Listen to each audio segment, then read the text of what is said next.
জুনের পরে কোনোভাবে নির্বাচন গড়াবে না রাজনৈতিক দলের সাথে বৈঠকে এটি স্পষ্ট করেছেন প্রধান উপদেষ্টা।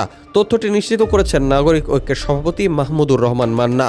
প্রধান উপদেষ্টার সঙ্গে বর্তমান রাজনৈতিক পরিস্থিতি নিয়ে বৈঠকের পর সাংবাদিকদের কথা বলেন তিনি। মান্না বলেন, প্রধান উপদেষ্টা খুব স্পষ্ট করে বলেছেন, কম সংস্কার হলে ডিসেম্বর আর বেশি সংস্কার হলে জুনের মধ্যে নির্বাচন হবে। আমরা আলোচনা করে যে কোনোটি করতে পারি, কিন্তু দরকার হলে আমি লিখে দেব, এমনকি পদত্যাগ আকারে লিখে দেব যে জুনের পরে কোনো নির্বাচন গড়াবে না, তার আগেই নির্বাচন হবে।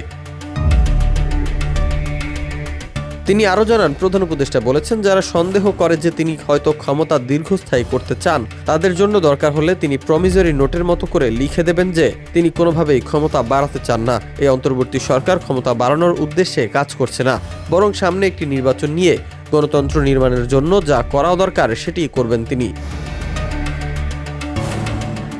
সংস্কার বিষয়ে প্রধান উপদেষ্টার সঙ্গে কি আলোচনা হয়েছে জানতে চাইলে মান্না বলেন, আমরা সংস্কারের বিষয়ে কিছু বলছি না, আমরা শুধু চাই একটি সুষ্ঠু ও নিরপেক্ষ নির্বাচন।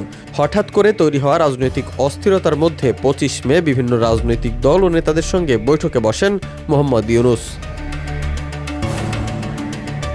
তার আগের দিন বৈঠক হয় বিএনপি, জামায়াতে ইসলামী বাংলাদেশ এবং এনসিপির সঙ্গে।